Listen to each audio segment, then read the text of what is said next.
I sat in our living room, feeling a mix of anger and disbelief. Eleanor, my mother-in-law, had just told me over the phone that I wouldn't be joining the family trip. "You'll be staying home because it's not enjoyable when outsiders are around," she said with a tone that stung. As she mentioned something about bringing back souvenirs, her voice dripped with sarcasm. The call ended abruptly, leaving me alone with my thoughts. I looked around, feeling out of place in the house that was supposed to be a temporary refuge. When David and I married, I never imagined that living with his parents would be so challenging. But after our apartment got damaged, his mother, Eleanor, insisted we stay with them. At first, it seemed like a good idea, but I quickly learned that her kindness was a mask for her controlling nature. Every day with Eleanor was a test of patience. She had a way of making me feel small, questioning my every move, from how I cooked to how I cleaned. It was exhausting, trying to live up to her standards, knowing I would never meet them. And David, he just stayed quiet, caught between us. I remember how different things were when David and I first met. We worked together and slowly became friends, and then more. He was different then, more assertive, more present. But living with his parents changed him, or maybe it just showed a side of him I hadn't seen before. I always knew that Eleanor preferred her son over anyone else, but I never thought it would affect me this way. I tried to fit in, to be the daughter-in-law she wanted, but nothing seemed to work. The more I tried, the more she pushed me away. Now, sitting here, feeling like an outsider in what was supposed to be my home, I realized that something had to change. I couldn't keep living like this, always feeling unwanted and unappreciated. As I put away the suitcase I had started to pack for the trip, a sense of determination filled me. Eleanor may have won this round, but I wasn't going to let her dictate my happiness.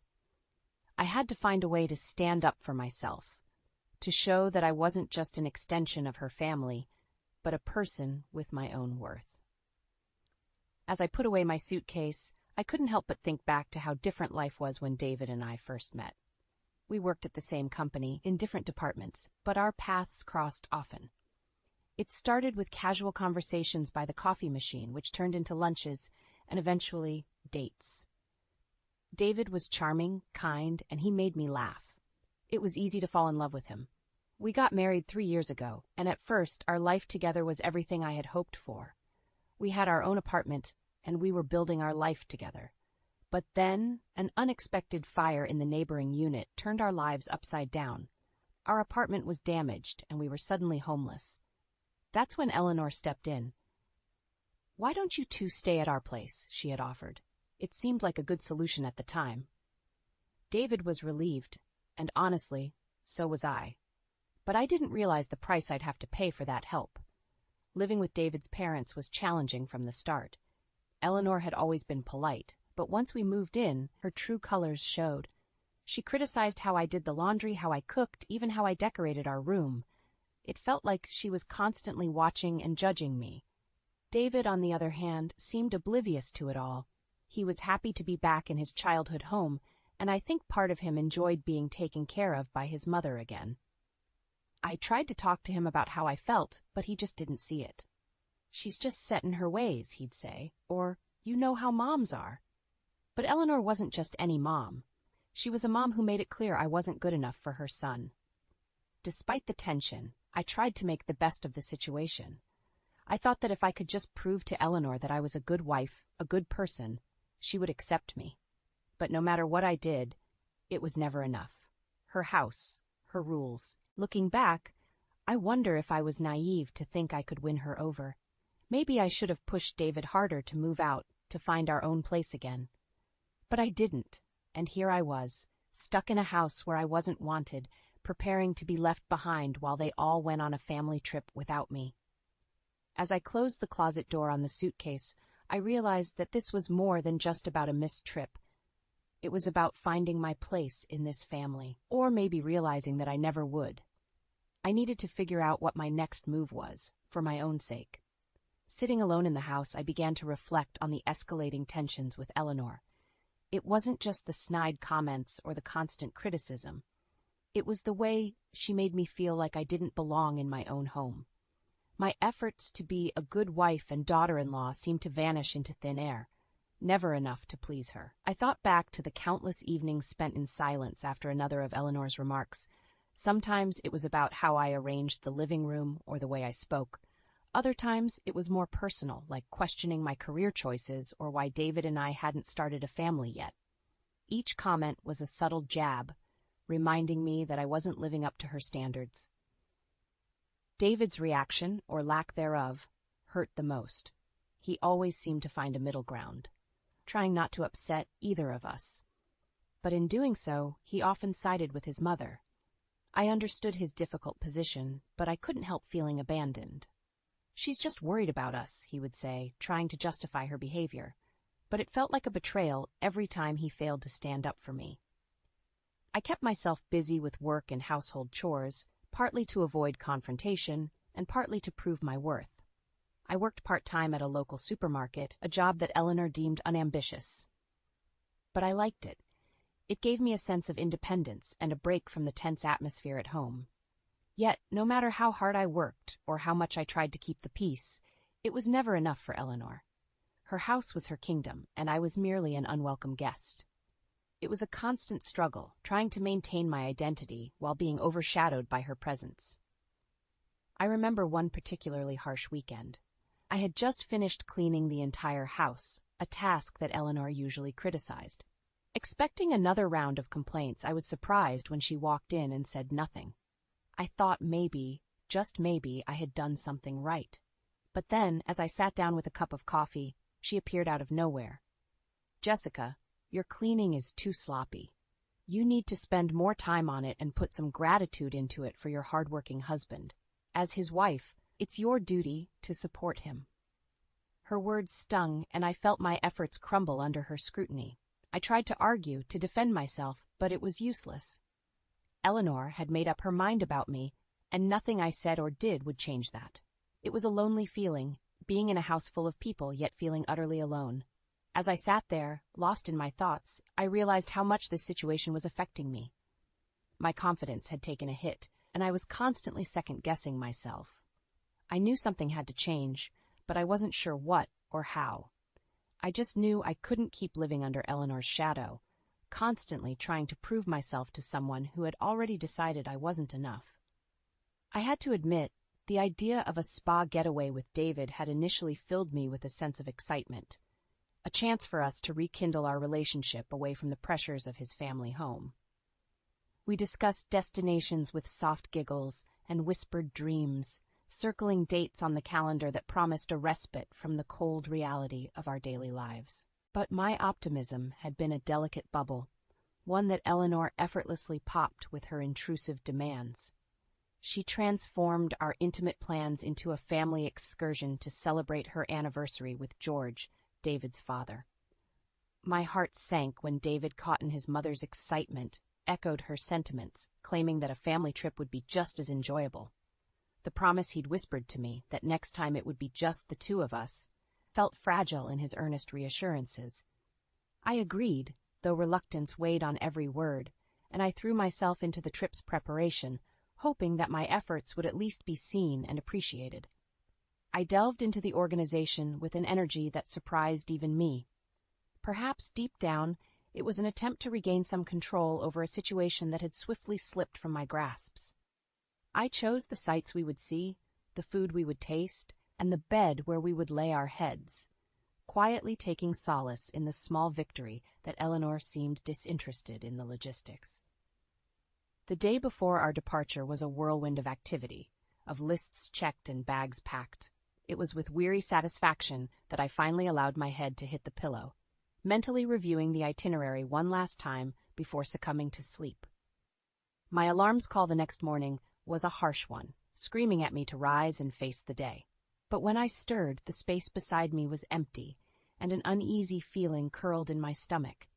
I called for David, searched the house, and found only silence as my answer. Panic fluttered in my chest as I reached for my phone, trying to quell the fear with every ring. And then Eleanor answered, her voice echoing cheerfully through the line from the road, removing any doubt about what had happened. They'd left, just as simply as that, with no regard for me or the plans we'd made. My protests were met with mockery and a swift click of finality as the line went dead. So there I was, alone with my luggage and a void where my family was supposed to be. I could have crumbled, I suppose. I could have let the sadness drown me. But instead, I laughed, a sound of disbelief and resolve intermingled. I'll show them, I thought, anger and determination giving rise to a sudden plan. I opened my laptop and with a few clicks, booked myself a trip that mirrored the one I was supposed to be on, a room just for me in a luxury hotel I had wanted to visit, a table for one in a restaurant with glowing reviews. I packed my bag with an enthusiasm that felt both liberating and bittersweet. Stepping out of the house, I felt the sun on my face, a gentle encouragement for the journey ahead. I boarded the train, alone and unyielding in my decision to enjoy this time for myself. As the landscape whisked by, I could feel the threads of my former life loosening, the hold of Eleanor's world diminishing with every mile. I would find my happiness, with or without their approval. And if by chance I crossed paths with the family I had thought was mine, I would hold my head high. They might have denied me a place in their trip, but they couldn't take away my spirit or my joy. As the train neared the final station, I wrapped the shawl tighter around my shoulders, partly against the chill of early morning, and partly in anticipation. The solo trip had not been part of my plan, but it now felt like an act of quiet defiance, a reclaiming of my own narrative. I arrived at the quaint tourist town that was meant to be the backdrop of a romantic trip with David. The glaring absence of his company gave way to a newfound sense of independence. I let my whims direct me, browsing through shops lined with handmade crafts, enjoying the rich aroma of local coffee blends, and laughing with street performers that animated the cobblestone walkways. Every sight was seen through a lens of self-discovery, and every experience felt deeply personal. The weight of the agony caused by Eleanor and David's abandonment began to lift, replaced by a lighter, freer sensation that bubbled within me. I was alone, but for the first time in a long time, I didn't feel lonely. The day waned, and the evening hues painted the sky, signaling it was time to check into the luxurious hotel I had impulsively booked. I had chosen the best, as a treat to myself for enduring the silent battles at home. As I approached the grand facade, a commotion at the entrance caught my attention. There, among the plush velvet and glinting chandeliers, were Eleanor, David, and George, clearly in distress. I tucked myself behind a decorative pillar, curiosity piqued. Eleanor's voice carried across the lobby, tinged with irritation, wondering aloud why they could not secure a room. Clearly, they hadn't managed to find an accommodation after leaving me behind. David spotted me before I could decide what to do. He called out, a mix of astonishment and guilt flashing across his face as he approached. "Jessica, we couldn't check into the room you booked," he stammered, and Eleanor followed, her face tight with barely contained rage. "Of course you couldn't," I replied with a cool tone I barely recognized as my own. The reservation was in my name, and I hadn't checked in. Without my presence, the keys would remain unclaimed, a simple policy, but effective. Their predicament could have been a satisfying sight, but the joy of their discomfort was overshadowed by a sense of sorrow.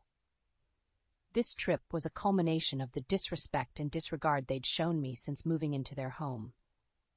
Their petty victory in leaving me behind now seemed like a hollow gain. Eleanor's temper flared as David tried futilely to negotiate with the hotel staff. Ultimately, the sight of them being ushered out by security was more pitiful than amusing. Eleanor vowed to find somewhere better, but her words sounded hollow and desperate. I turned from the scene that was once my family drama and approached the check-in counter, ready for a night of solitude in the peace of an elegant room. With my belongings in tow and my head held high, I stepped across the threshold into the next chapter of my life, one filled with possibilities and untouched by Eleanor's shadow. Turning back was not an option, not now, not after all that had transpired. Checking into the hotel felt like stepping into another world, a sanctuary of luxury and tranquility that seemed almost surreal against the rough fabric of recent events. The room I was escorted to boasted grand windows, an opulent bed, and a balcony that offered a breathtaking view of the setting sun. Alone, I unpacked my suitcase, each article of clothing a reminder of the journey I had embarked upon, both physically and emotionally. I decided to explore the hotel, and as I walked through the elegant corridors, I could feel layers of stress peel off with every step. By the time I returned to the grand lobby, I was transformed, no longer the cast-aside wife, but a woman on an adventure of her own making. As I lounged on a plush sofa, savoring my newfound peace, I overheard a hushed conversation that snatched at my attention. A pair of women discussing a harrowing tale about a nearby hotel with a tarnished reputation. They spoke of thefts, strange noises, and an unsolved mystery of a past guest's untimely death. The details sent a chill across my skin, and I couldn't help but wonder if Eleanor, David, and George had stumbled into that very place in their desperate search for a room. Shaking off the unsettling tale, I made my way to dinner, alone yet content. The meal was sumptuous, each bite an indulgence that soothed more than just hunger. I was celebrating not the dissolution of my family ties, but my resilience, my strength to rise from the emotional quagmire that had threatened to ensnare me. Returning to my room, the night embraced me like an old friend, cocooning me in its velvet quiet. As I prepared for bed, my phone lit up, a call from Eleanor. They had found a room, she crowed, reveling in their small triumph. I bit back a warning about the notorious hotel, my instincts urging caution. But her laughter at my concern quickly trampled any goodwill. "Enjoy being regretful," she jeered before the line went dead. I could have persisted, could have tried to save them from potential peril, but my patience was exhausted. Eleanor had made her bed, and now she'd have to lie in it, be it in a haunted hotel or a bed of roses. I turned off my phone, severing the final tether to the chaos of my old life.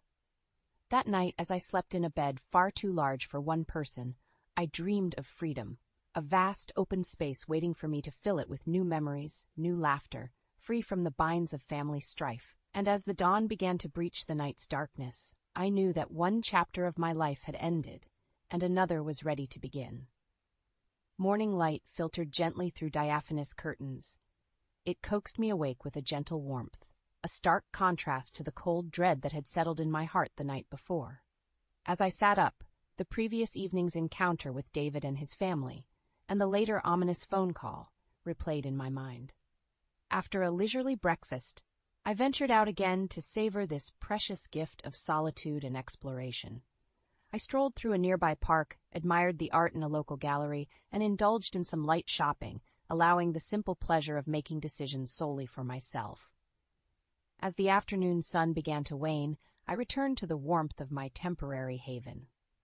My mind dwelled on Eleanor's last call, the triumph in her voice as she described the hidden gem of a hotel they had stumbled upon, and my suppressed fears about its rumored dark history.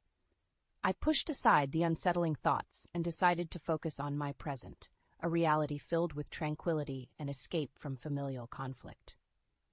That evening, I dined at the hotel restaurant, where the soft tinkling of piano keys filled the air with melodies of serenity. It was there, amidst the quiet chatter of other diners, that my resolve solidified. I would not allow my newfound peace to be disrupted. Retiring to my room, I mused over the journey of self-discovery that had begun quite unexpectedly. It dawned on me how much I had sublimated my own needs, desires, and identity for the sake of fitting into David's family. They had left me behind, but in doing so, they had unwittingly set me free. And then, my peaceful contemplation was rudely interrupted by the chime of my smartphone. It was Eleanor again, her voice unnaturally bright as she told me about their comfortable hotel stay. Despite the shiver that ran down my spine, I kept my tone light as I recommended caution due to the eerie rumors. Her response was laughter, derisive, confident, and steeped in denial. One last time, the dawn of concern tried to rise within me to warn them of potential dangers. But Eleanor's flippant goodbye silenced my compassion. I was done being the woman who worried about those who had left her in the dust with little more than thinly veiled contempt. The sound of my smartphone powering down reverberated through the silence, like a door closing on that chapter of my life. No longer would I be the doormat for Eleanor's self-righteousness or the tension in David's divided heart. It was time to move forward, to find my place in the world where I could bloom unimpeded by the chill of familial disregard. Sleep found me easily that night, and it was deep, peaceful, void of the nightmarish scenarios that had threatened to haunt me. When I awoke, it was with a clarity and a sense of purpose I hadn't felt in years. It was time to leave, not just the hotel, but everything that represented my old life. As I checked out and stepped onto the train home, I knew without a doubt that I was journeying not just toward a place, but toward a future, crafted by my own design.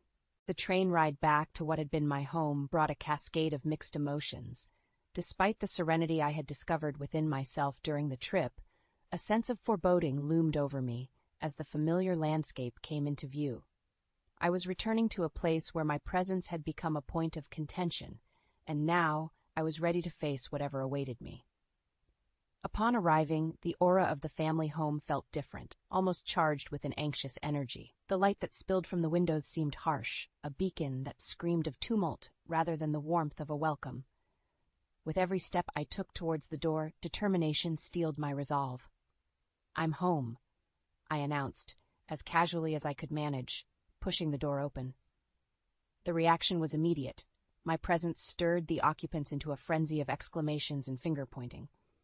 As the noise died down, Eleanor relayed the story of their nightmarish stay in a fearful, breathless torrent. They had spent the night in the very hotel that had been the subject of terrifying rumors, the same one I had warned Eleanor about. When she recounted how their belongings had been stolen, with the hotel staff dismissive and unhelpful, I couldn't help but wonder if their experiences were a direct result of their earlier vanities. David and Eleanor rounded on me, blaming their misfortune on my earlier inaction, their words sharp and accusatory. "If only you had told us more seriously to run," Eleanor seethed, while David's gaze carried the weight of disappointment. The blame was unjust and ironic. If I had been part of the trip as originally planned, we would have all avoided the appalling situation that befell them. When I pointed this out, David's temper flared, and with it came the words that finally broke us apart. "We're getting a divorce," he declared, his face red with anger and frustration. Shock took hold for a moment before I regained my composure. I moved to our bedroom and retrieved the divorce papers that had been, until now, a hidden safeguard, a silent acknowledgement of the potential implosion of our marriage, laying them out like a final gambit. I watched as David's anger gave way to disbelief. "We'll handle this like adults," I stated, the calm in my voice belying the earthquake that had just shaken my world. David's feet were rooted to the spot, unsure, while Eleanor capered around him, emboldened as ever, pushing her dispirited son to cut ties with me. And so, the life I had known with David and his parents crumbled to dust. Before long, the divorce was final, and the page had turned on a painful chapter that had defined my existence for far too long. In the wake of our separation, Eleanor's glee was short-lived. Word of the events traveled through whispers and gazes within the community, tarnishing her image. No longer was she the matriarch of a revered household. She became a harbinger of discord. I packed my things and left without looking back, my heart an odd mixture of ache and anticipation. I accepted the finality of my departure as the house I had tried in vain to make a home faded into the background of my train window view. For the first time in a long while, I was master of my destiny.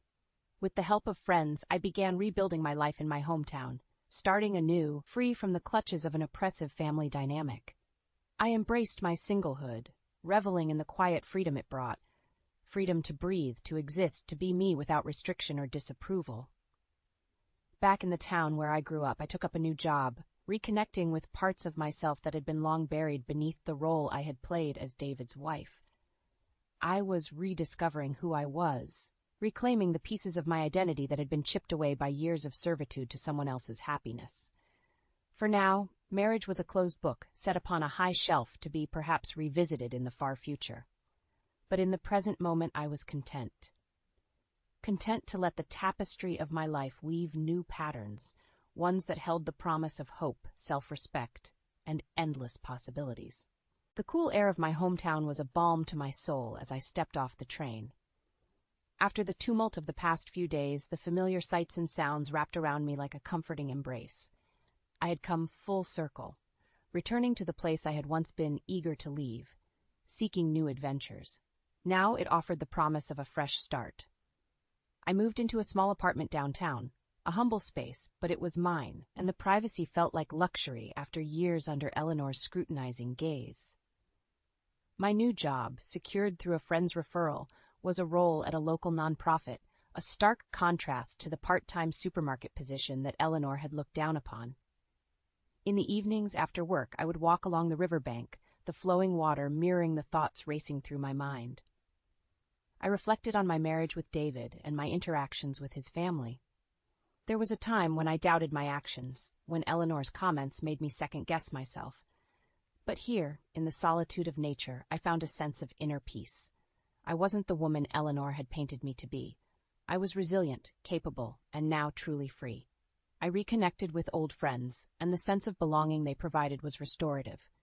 We shared meals, stories, and laughter, a stark contrast to the forced dinners at Eleanor's table. With each passing day, the hurt diminished, and in its place grew a newfound sense of self-confidence. As weeks turned into months, the pieces of my new life fell into place. The job was fulfilling, offering a sense of purpose that extended beyond the paycheck. The work I did mattered, and I felt valued, a stark contrast to the feelings of inadequacy I had endured for so long. Word reached me at times about how things were faring in my old life. David, who had been so determined in his decision to divorce, seemed lost without the woman he had once deemed unworthy. Eleanor's reputation had suffered greatly, and her social circle had dwindled. The schadenfreude I expected it to feel never materialized. Instead, I felt a profound sense of relief that I was no longer entwined in their narrative. My evenings were spent on hobbies that had been neglected, reading books, painting, and attending local theater productions. I dove into these activities with gusto, savoring the joy they brought with a childlike delight I hadn't felt in years. Eventually, the inquiries came. Well-meaning friends and family nudged me towards the dating scene, but I was content to remain single. The scars of my marriage and subsequent divorce had healed, but they had taught me invaluable lessons about love, respect, and most importantly, the strength of my own spirit. So, as I closed the door on the past and looked to the future, I did so with a heart full of hope. The road ahead was unpaved and uncertain, but it was mine to traverse, laden with opportunities yet to be discovered, dreams yet to be fulfilled, and a chance at happiness that was entirely my own. I allowed myself one last look back, not in regret but in acknowledgement of all I had overcome. Then I turned away, striding confidently towards whatever tomorrow would bring, knowing that whatever it was, with my resilient heart and my unyielding will, was ready to meet it head-on.